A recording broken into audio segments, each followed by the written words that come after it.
The Whistler.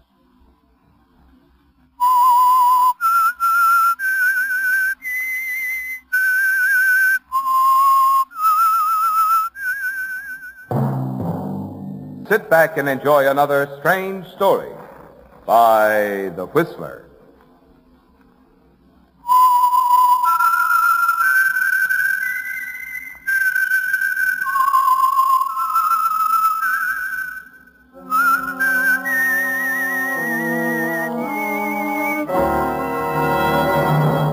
I am the Whistler, and I know many things, for I walk by night.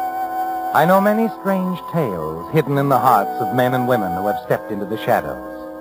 Yes, I know the nameless terrors of which they dare not speak. And now, The Whistler's strange story, Rebound.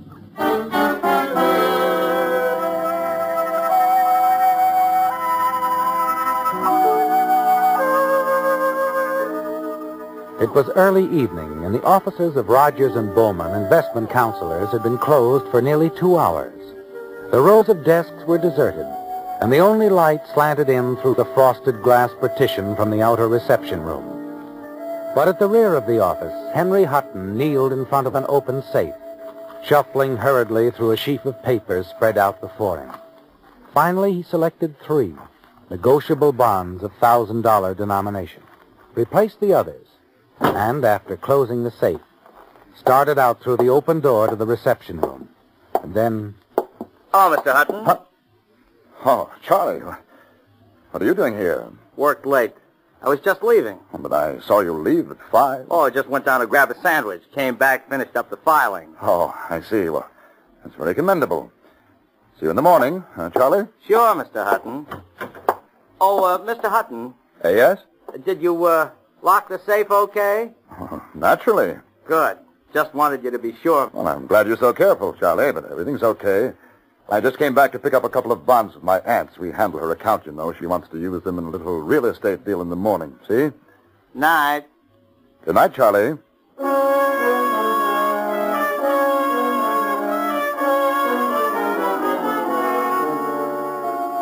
Charlie worries you, doesn't he, Henry?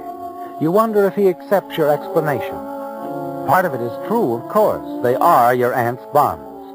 But you took them for yourself to cover today's wrong guess on the stock market, just as you've done many times before.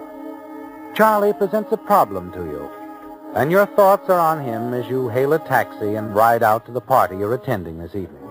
In these expensive surroundings, you hope to forget the problem of Charlie's sudden intrusion at the office and the pressure of continually losing your aunt's money on the stock market.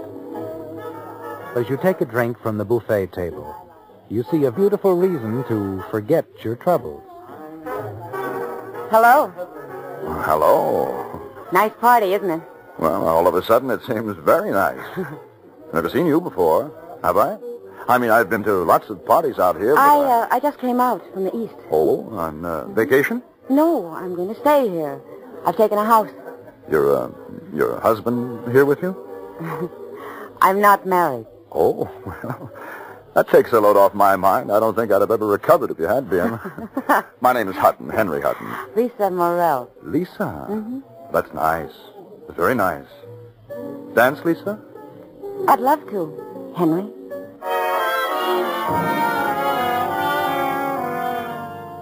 Lisa's just the girl you've been waiting for, isn't she, Henry? And you manage to spend most of the evening in her company. Finally, as the party draws to a close and you're about to phone for a taxicab, Lisa stops you. She has her own car. And when you slide under the wheel of her cream-colored convertible upholstered with leopard skin, you're even more impressed. Then several minutes later, you pull the car to a stop in front of the palatial residence she's taken in Northridge. It's so late, Henry. I think you better take my car. I'll have my chauffeur pick it up tomorrow. Oh, no, that's too much trouble, Lisa. No. There's an all-night taxi stand a couple of blocks from here. I'll just walk down and get one there. Well, you're welcome to the car. I sure I am. It's not necessary. Lisa, how about dinner tomorrow night? Or, am I a little quick?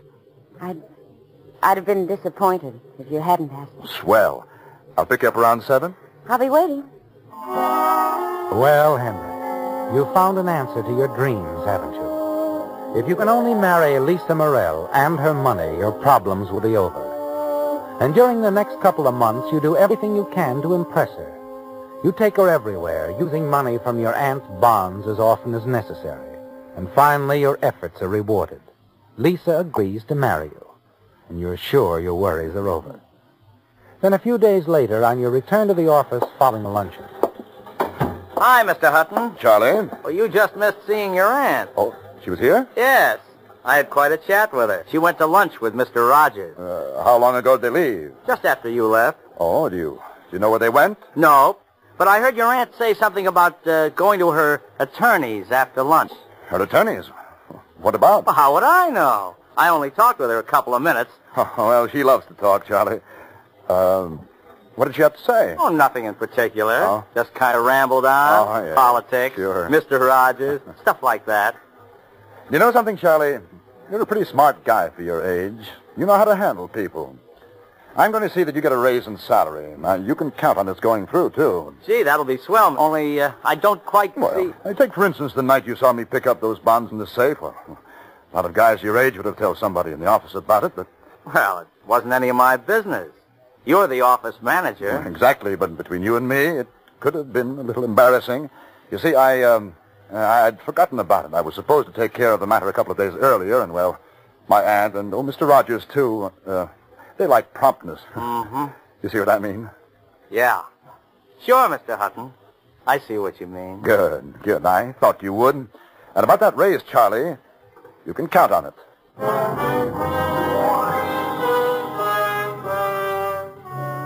You're upset and uneasy, aren't you, Henry? But as the afternoon passes, you're sure your fears are groundless. Charlie thanks you several times for your efforts in his behalf, tries desperately to please you in every way. And when he returns, Mr. Rogers is his usual self. Yes, you're sure you're safe for a while. But until you're married to Lisa and your aunt's bonds are replaced, your situation is increasingly dangerous. You decide you must marry quickly. Late that night, after another long evening of dancing and nightclubs, in the luxurious library of Lisa's palatial house, you carefully make the move you're certain will dissolve your problems and ensure your future. And as you were sure it would be, it's a successful move, isn't it, Henry? Would it make you awfully happy, Henry? Oh, yes, it would, it would. Happier than you know. Well, to tell you the truth, I guess I'm as impatient as you are. Am I shameless? Oh, no, you're wonderful, Lisa. We'll be married Friday.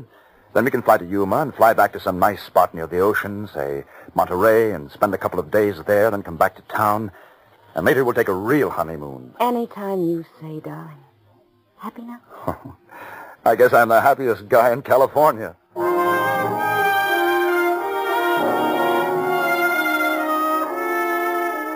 Well, Henry, your problem is solved, isn't it? Once married to Lisa, you'll have everything you've dreamed of. You're sure she loves you. Her every action has shown you that. And you're certain that she'll never let the question of a few $1,000s worth of bonds stand between her and happiness. For the next few days at the office, things move along as smoothly as usual. You approach Mr. Rogers regarding the raise you promised Charlie Rockwell. He listens attentively and agrees to grant it. When you tell Charlie the good news, his gratitude is obvious. That raise was a master touch, wasn't it, Henry? Just before the office closes, your aunt phones and asks you to have dinner with her at home. You seem preoccupied, Henry. Oh, no, I was just enjoying the chicken, Aunt Ida. As no one can fix chicken quite like you, Aunt Ida. Sure you haven't anything on your mind? Well, of course not. I think you have. I don't know what you mean, Aunt Ida. I know about the bonds, Henry. Huh? The bonds? What bonds? You've taken $11,000 of my bonds, Henry. What have you done with them? You're wrong, Aunt Ida. Where did you ever get the idea You of it? shouldn't have tried to bribe that young man in your office with a raise in salary. He thought nothing of your being at the safe that evening, but when you were so anxious no one should know of it, and then offered to get his salary raised, he became suspicious. Felt it his duty to speak to Fred Rogers. Mr. Rogers? I just left him, and he didn't He say... doesn't know, Henry. When he phoned me to come in the night before last and listed the bonds which were missing, I told him you'd made several transactions for me and that everything was probably all right. Then he doesn't know. No huh? one knows yet. I wanted to give you a chance to tell me your side, if you have one. Oh, I do, Aunt Ida. Believe me. You see, I got a tip on a stock from one of our biggest customers. It's his own company, you see. He assured me it would be worth double the market in a few weeks. I wanted to surprise you. What's the stock, Henry? It's International Television. I see. Very well, Henry. I want that stock by 12 o'clock tomorrow. But Aunt Ida there... 12 o'clock, Henry, and I hope you're telling me the truth. If not, you'll have to pay the penalty. What do you mean by that? I mean that I'll have to report the loss to Mr. Rogers. Ever since your parents died, I've tried to do the best I could for you. I secured your position with Mr. Rogers, but you're a bonded employee in a position of trust.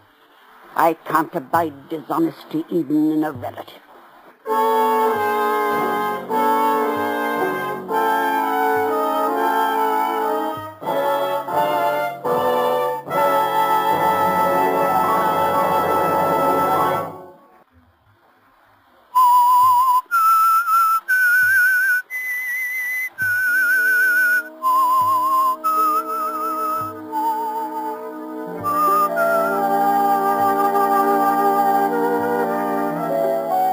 Well, Henry, things aren't going so well, are they? Your marriage to Lisa Morrell is only a few days away, but now you're threatened with disgrace, loss of position, imprisonment. You decide you must do something right away. As you glance around the room, you notice the electric clock on the wall. It's a little past 7, and you wonder if Lisa is at home. You'll have to turn to her now, won't you, Henry? Find some way to explain your sudden need for quick cash. It's not the way you'd hoped it would go, but it seems the only way out. So you hide your concern and smile as you turn to your aunt. Don't worry, Aunt Ida. You'll have your stock by noon tomorrow. I'm glad to hear you say that, Henry. That will make me very happy. Happier than you know. I'm sure it will, Aunt Ida. Now, if you'll excuse me, I think I'll drive over to Hollywood. I want to pick up some pipe tobacco, a couple of other things. I'll be back before long.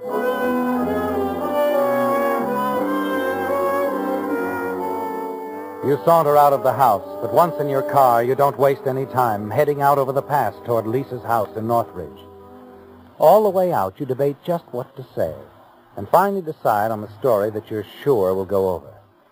You push the buzzer, and Sedgley, the butler, greets you at the door. Good evening, Mr. Hutton. Good evening, Sedgley. Is Miss Morrell in? Miss Morrell has left, sir. Left? You mean left town? Yes, sir. This morning. But I don't get it. She didn't say anything. But it was rather sudden, sir. You see, the Hawthorns arrived unexpectedly yesterday afternoon. And who are the Hawthorns? The people who bought this house. Her employers. Her employers? Miss Morrell was secretary to the Hawthorns, Mr. Hutton. They sent her out here with the rest of the staff to get things in order. Oh, but no, that can't be true. No, you must be mistaken, Sedgley. It is true, Mr. Hutton. Well, I can't believe it. Why, she led me to believe that she was wealthy, that all of this was hers. I'm afraid Miss Morrell had set her cap for you. She was trying to impress you, to make you think that she was as wealthy as yourself, sir. The Hawthorns were quite angry when some friends of Miss Morrell's dropped over unexpectedly and they discovered this deception. They insisted she leave town. Well, Sedgley, it seems she just wanted to marry me for my money. Yes, sir.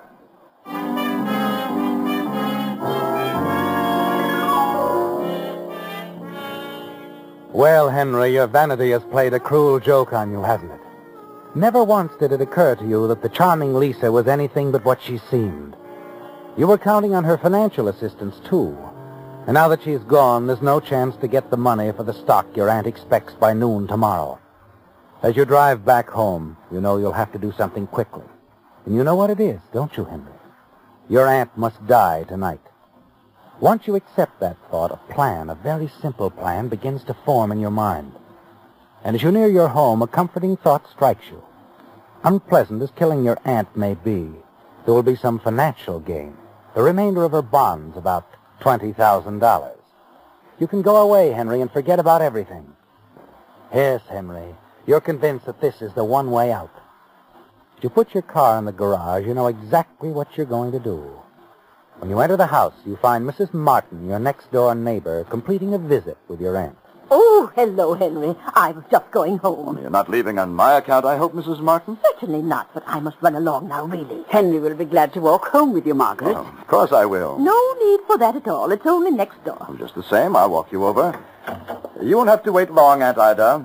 I'll just be a few minutes. All right, Henry. Good night, Margaret. Good night, Ida.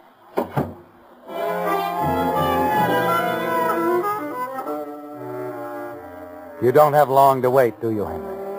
But as you say goodnight to Mrs. Martin at her door, you're sure your plan can't fail. It's so simple, so final, you're certain it'll work.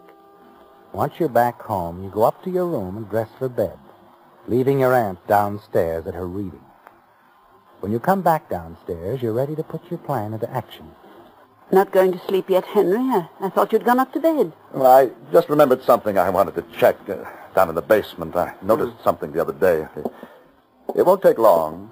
You turn on the basement light and start down the stairs. You must move rapidly, Henry. You stop at the third step. With deft fingers, you stretch a thin wire across the step which you've taken from your room. Make certain it's taut, and wrap it securely at each side. Turn out the basement light, and very quietly slip down the rest of the stairs. You're breathing heavily as you reach the basement floor. This next move is all important, Henry. You must be calm, and you are. You sound quite normal as you call upstairs, Aunt Ida? Yes, Henry? Did you call, Henry? The basement lights are out. Can you bring me a fuse, please? Of course. Just a moment. You hear her footsteps overhead. She's gone for the fuse, and you stand there in the basement waiting. Very shortly, you hear her light footsteps approaching the door at the top of the stairs. Where are you, Henry? I can't see a thing. Just come down a few steps, Aunt Ida. I'll meet you. All right, Henry.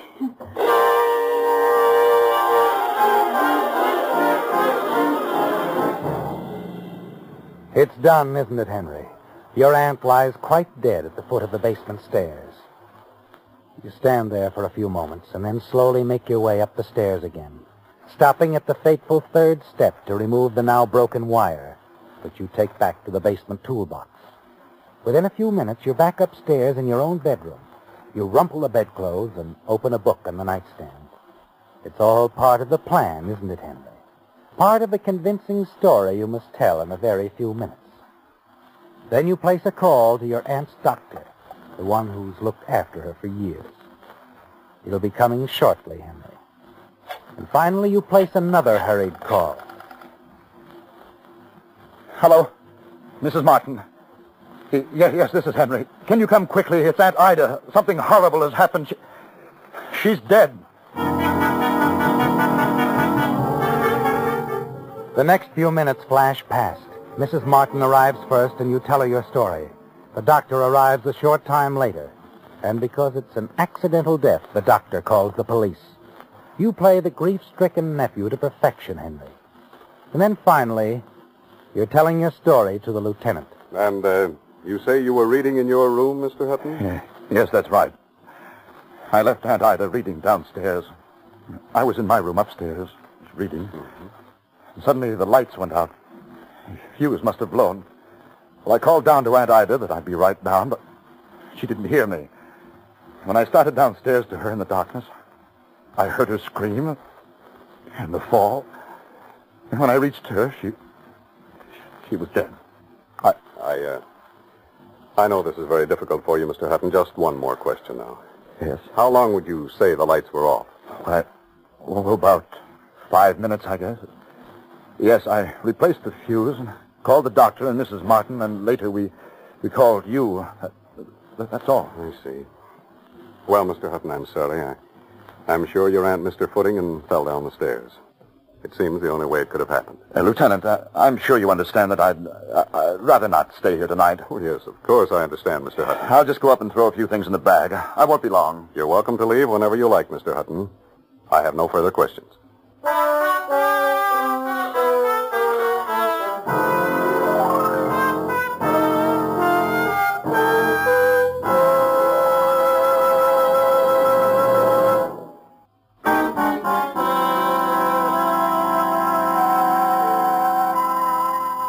Well, Henry, it's over at last. For the first time in months, you can breathe easily, secure in the knowledge that no more questions will be asked about your aunt's missing bonds. Downstairs, the lieutenant and his men are completing their routine examination. But as you pack your bag, you feel certain there will be only the formalities, and then what's left of your aunt's holdings will be yours. Not a great amount, but enough to let you get away and forget all that has happened. You're not even too angry about Lisa anymore, are you, Henry? You can almost smile now, as you realize that Lisa was after your money, just as you were after hers. And you're still thinking about her a few minutes later as you move down the stairs and into the living room, where Lieutenant Ames is talking with Mrs. Martin and the doctor. Oh, Hutton, come in. Come in, will you? Yes, Lieutenant? I was just talking with the doctor here. I understand that you're with Rogers and Bowman, the firm that handles your aunt's finances? Well, yes, Lieutenant, I am, but I don't quite your see aunt's accidental death was quite convenient for you, wasn't it, Hutton? Well, I don't know what you mean. I mean those bonds you stole from your aunt. About $11,000 worth. Stole? Why, that's ridiculous. I handled my aunt's affairs. It's no use, Hutton. When you were upstairs, the doctor here phoned your aunt's attorney to tell him of her unfortunate accident. Then I spoke with him. He told me the whole story, Hutton. She told him yesterday she was going to expose you tomorrow. Oh, well, she didn't really mean that. My aunt and I were on the very best of terms. Weren't we, Mrs. Martin? I'm sure she was quite fond of you, Henry. Yes, her lawyer told me that. But he said she was a stickler for honesty, too. Your aunt thought more of you than you realized, Hutton. When she came to see me a few days ago, and I had to tell her that she had only a few weeks to live, she told me she was going to turn over her entire fortune to you while she was still alive.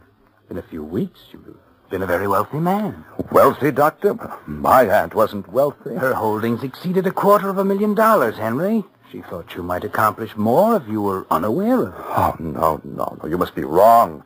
She never spent anything she didn't have to. She wanted you to have it all, Henry. She used to laugh about how surprised you were going to be. I'm sorry, Hutton, but I'm going to have to arrest you for the murder of your aunt. Arrest me? You can't tie me into this. I think we can. 15 minutes ago, I was prepared to accept your story of an accidental death. But since you went upstairs, my men have turned up 2 or 3 very interesting things. This, for example. Why, it's just an ordinary piece of wire. That's right, Mrs. Martin. We found it coiled up in a toolbox down in the basement. But we found some other things, too, Hutton. Marks on the posts of the basement stairs. Marks made by this same piece of wire stretched across where your aunt tripped. Particles of rust from the wire, too. You stretched that piece of wire across the stairs? Why, that's ridiculous. Tell me, how long were the lights out, Hutton? Well, 5 minutes or so. How do you know it was 5 minutes? Did you check the time? Of course not. After I heard Aunt Ida fall, everything else went out of my mind. I wasn't thinking about clocks. No, I suppose not. Too bad for you, you weren't, though. Will you step in here a minute, Hutton? I want to show you something. What is it? Up there, on the wall. The clock? An electric clock, Hutton. Well? Is this the room where your aunt was reading? Yes, I told you. The lights were never out in here, Hutton. What do you mean? Come here, I'll show you. I'm going to pull the plug that leads to that clock. There you are. See that red dot in the face of that clock? That's what happens when the current goes off. If the current had ever been off in here tonight, that red dot would have been there. Well, it wasn't. But wait a minute. You've been lying, Hutton. Come on, we'd better go down to headquarters.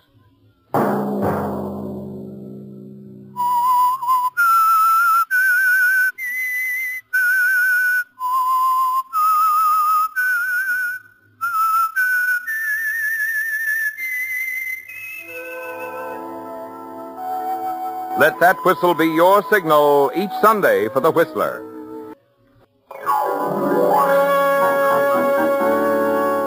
Featured in tonight's story were Bill Foreman, John Daner, Georgia Ellis, and Gloria Gordon.